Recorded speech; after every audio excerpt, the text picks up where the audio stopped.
Très récemment, Nvidia a sorti la génération des RTX 4000 Super.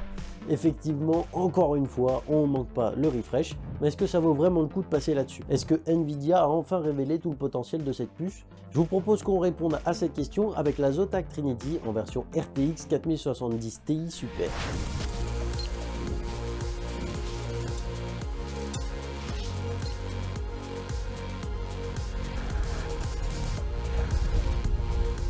Comme je vous ai dit tout de suite avant l'intro, aujourd'hui on s'intéresse à la RTX 4070 Ti Super. Quand j'avais testé la version classique, je trouvais que cette carte graphique avait beaucoup de potentiel. Est-ce que du coup le fait de passer sur une version Super, on débloque vraiment tout le potentiel de cette puce? Ou est-ce que encore une fois Nvidia est passé à côté de quelque chose? Et pour pouvoir analyser tout ça, Zotac m'a gentiment envoyé son modèle Trinity. Sur le papier, on a un modèle qui est quand même assez massif, même si par rapport à ce que font les concurrents, ça peut paraître presque compact. Au moins, l'avantage de ce modèle, c'est qu'il sera capable de rentrer dans tous les boîtiers. Le modèle Trinity de chez Zotac débarque ici avec encore une fois une finition sobre et purée. D'un côté, on a un modèle tout noir qui est également disponible en version totalement blanche. Et puis on va embarquer ici 3 ventilateurs. On a un carénage qui est plutôt bien travaillé, même si ça reste toujours épuré comme je vous l'ai dit, avec quelques gravures tribales qui se font toujours plaisir. On a un petit peu l'impression de retrouver la version bodybuildée justement de la RTX 4060 Ti qu'on avait essayé en modèle Spider-Man. Au-delà de son design plutôt efficace, on a quand même un refroidissement qui s'annonce assez bon avec 3 ventilateurs ici, et en plus de ça un radiateur qui est quand même assez épais. Et caché dans ce radiateur, on va retrouver 5 caloducs de 6 mm histoire de bien refroidir tout ça, ce qui nous fait un dimensionnement pour un TDP d'environ 350 watts, donc largement suffisant pour cette carte graphique. C'est bien de vous dire qu'elle est épaisse, mais au niveau des dimensions, qu'est-ce que ça donne? Au niveau de la longueur, on va se retrouver ici sur un modèle qui fait quand même 30,6 cm de long pour 11,9 cm de largeur et une épaisseur de 5,8 cm. Comme vous l'aurez compris, finalement c'est quand même une carte graphique qui reste, comme je vous l'ai dit, plutôt compacte par rapport à certains modèles d'autres concurrents, mais qui reste quand même assez imposant. Donc le refroidissement ne devrait pas être laissé de côté pour autant. C'est bien de parler du modèle de refroidissement, mais bon, il existait déjà avant la version Super de ces cartes graphiques. Ce qui nous intéresse, c'est surtout ce qu'il y a dessous ce modèle de refroidissement. Et si on retrouve une version de la RTX 4070 Ti un petit peu dopée. D'ailleurs, est-ce qu'on peut encore dire que c'est une 4070 Ti? Parce que même la puce a changé. On passe ici sur un AD103, là où avant on était sur un AD104. Donc techniquement, la puce est un peu plus puissante et héritée d'une RTX 4080. Donc ce sera un peu plus intéressant ici. Sur le papier, qu'est-ce qui change réellement? Bon, on va voir quelques cœurs CUDA en plus, quelques RT Core en plus. Et puis bien entendu, comme vous devez vous en douter, enfin 16 Go de VRAM en 256 bits. Comme si la carte graphique de base, la fameuse RTX 4070 Ti, n'avait pas besoin déjà de ces 16 Go en 256 bits. Moi, je soupçonne ici un petit peu que Nvidia a volontairement castré la première pour pouvoir laisser une place à la deuxième. Après, c'est mon avis, mais je pense que dans le marketing, c'était plus intéressant de faire un genre de refresh comme ça que de sortir directement une 4070 Ti avec 16 Go de VRAM. Mais dans le fond, est-ce que c'est vraiment utile? Pour savoir si les 16 Go de VRAM lui font du bien cette carte, je vous propose qu'on passe au test. Donc cette carte graphique elle va rejoindre notre plateforme de test et là c'est parti pour des jeux et de l'applicatif. On va voir si cette carte graphique en vaut vraiment la chandelle.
Comme vous l'avez vu dans ces graphiques, c'est une carte graphique qu'on a quand même pas mal sous le pied. Après, c'est quand même assez étrange que sur certains jeux ou certains tests, on ait quand même une 4070 Ti classique qui prend le dessus sur cette 4070 Ti Super.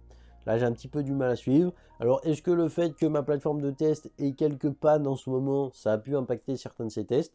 Je sais pas. Donc, si jamais j'ai l'occasion de revoir une autre 4070 Ti Super par la suite, je referai les tests qui me semblent un petit peu bizarres. Et sinon, pour le moment, va falloir se contenter de ces résultats. Malgré justement les jeux qui semblent bizarres, on a quand même une augmentation de performance entre 5 et 9% dans les jeux. Donc c'est quand même pas rien. Mine de rien, même en applicatif, on y gagne un petit peu. Alors c'est très léger sur DaVinci Resolve, mais ça fait bien le travail. Et sur Blender, on a quand même une petite évolution qui prouve que la carte s'en sort plutôt bien également. Bien entendu, on a une augmentation des performances comme ça, mais est-ce que ça s'accompagnerait pas d'une augmentation de la consommation? Comme on sait, c'est un petit peu la folie. Donc est-ce que finalement, avec l'arrivée de ces RTX Super, on est obligé de passer en tarif jaune ou pas? J'ai quand même été plutôt surpris sur ce coup-là parce que Nvidia a gardé la même consommation que la RTX 4070 Ti classique. Donc on est à peu près autour des 300 watts, ce qui est une consommation assez maîtrisée par rapport au niveau de performance qu'on a. Et comme on peut le voir sur le graphique que je vous affiche tout de suite à l'écran, finalement, même en rapport FPS par watt, c'est une carte graphique qui s'en sort très bien. Donc au niveau de l'efficacité énergétique, c'est plutôt pas mal. Bon, ça consomme pas beaucoup, ça perf plutôt bien, mais comment se débrouille ce modèle de chez Zotac pour la refroidir? Ici, on a des températures qui, comme vous pouvez le voir, sont plutôt intéressantes, mais finalement, voilà, c'est des températures qui sont plutôt maîtrisées. Vous voyez le delta, donc moi, je vous donne la température avec la pièce, ça faisait environ 71 degrés. C'est quelque chose d'assez maîtrisé. Maintenant, est-ce que pour tenir cette température plutôt convenable, la carte, elle est obligée d'accélérer à fond les ventilateurs ou pas? Si on se penche plutôt sur le graphique des nuisances sonores, là, en revanche, on voit que la carte, elle s'en sort également plutôt bien. Vous pouvez toujours décider d'undervolter la carte et comme ça elle consommera encore moins. Et honnêtement, ça prend pas beaucoup de temps à le faire. J'ai pas eu le temps de le faire encore une fois à cause des pannes de ma plateforme de test, mais je pense que ça aurait pu être plutôt intéressant d'essayer sur cette carte. Bon, en tout cas, au niveau de ce modèle Zotac, c'est presque du tout bon, mais je vous propose quand même qu'on la démonte entièrement pour qu'on voit un petit peu ce qu'il y a dedans, et comme ça on saura si même à l'intérieur, ce modèle Zotac, il en vaut la peine ou pas.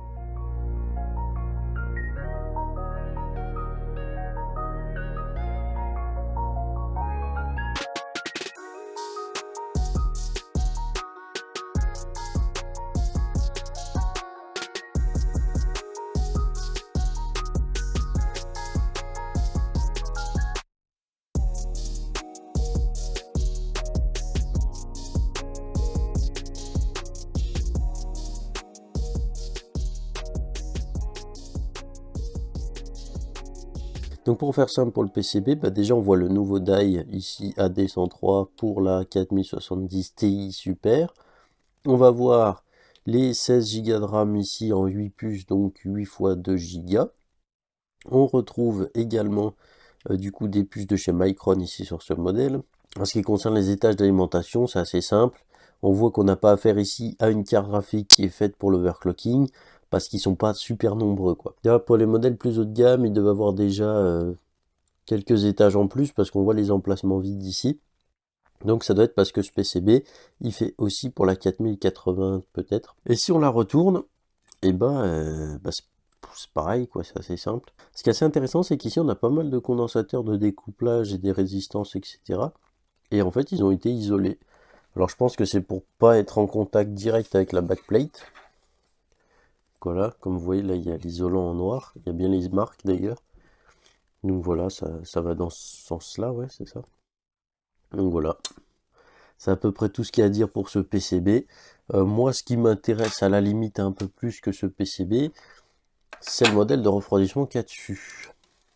Déjà, c'est un modèle qui est encastré l'un dans l'autre. Enfin, voilà, je sais pas si vous vous rendez compte, mais le radiateur, il rentre parfaitement dans le truc en plastique. Et il va même aller se dissimuler juste ici, là-dessous, là. Donc ça donne un look à la carte qui est vraiment intéressant, assez travaillé. Mais le truc, c'est que du coup, je pourrais pas démonter le radiateur plus parce qu'il y a des vis qui sont inaccessibles. Donc je vois pas comment ils l'ont assemblé en fait. Maintenant, ce qu'on peut dire déjà visuellement en regardant ce radiateur, c'est que les contacts ici sur les MOSFET, ils sont bien faits. On a bien l'empreinte. Voilà, donc si je le mets dans le même sens que ce que j'ai là, du coup, il faut bien vous dire que ça se retourne. Donc les trois ici, ils sont là, donc le contact est bien fait. Ici, c'est celui-là, c'est bien fait. Là et là, c'est fait. Et ici, on a du coup les 5, et qu'on voit bien ici, les 5 aussi. Donc là, c'est bien fait. Sur les puces mémoire, on arrive bien à discerner les 8 puces mémoire. Et la puce graphique, on voit même le contour, donc c'est pas trop mal.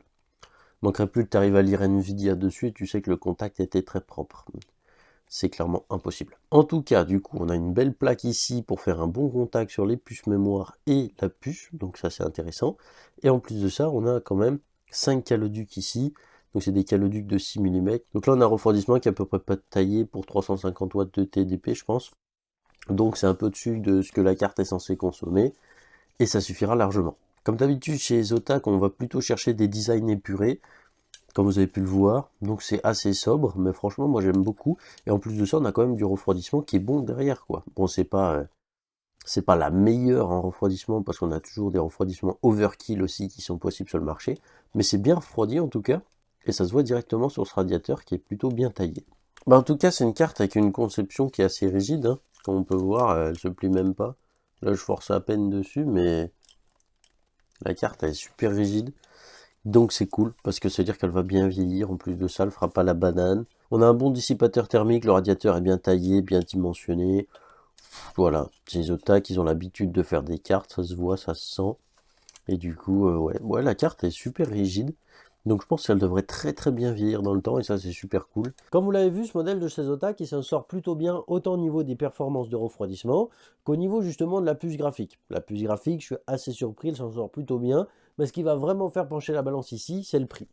Ici, pour ce modèle de chez Zotac, on retrouve un prix qui est quand même relativement abordable, entre guillemets, pour ce niveau de performance, puisqu'on attaque ici une carte à 900 € à peine, entre gros guillemets encore une fois, parce que tout le monde n'a clairement pas 900 € à mettre dans une carte graphique. Mais les professionnels seront très contents parce que c'est une carte qui s'en sort très bien justement en montage vidéo, en modélisation 3D. Et en plus de ça, si vous êtes fan de jeux vidéo en 2K ou en 4K, bah franchement cette carte graphique est juste super puissante. Alors en 2K concrètement, ça va être un petit peu overkill comme on l'a vu. Mais si vous êtes plutôt fan du RTX en 2K, ça peut être éventuellement une valeur sûre. Et en 4K, c'est clair et net que c'est une valeur sûre ici. Avec son prix de 900 €, ça la place quasiment en tête de classement du graphique FPS par euro. Donc on voit qu'au niveau rentabilité, techniquement, cette carte est pas trop mal placée. Et franchement, Zotac est très agressif ici sur les tarifs. Donc une carte graphique qui semble quand même bien plus intéressante au niveau du prix que la RTX 4070 Ti. Mais pour ça, il faudrait vous faire votre propre avis là-dessus. Donc je vous mets la vidéo juste là-haut pour aller découvrir la RTX 4070 Ti Asus ROG Strix. Et puis je vous laisse me donner votre avis en commentaire sur laquelle des deux vous choisiriez. Si cette vidéo vous a plu, n'hésitez pas à mettre le petit pouce RGB, à vous abonner si ce n'est pas encore fait. C'était Azertest d'Overclocking.com. À la prochaine.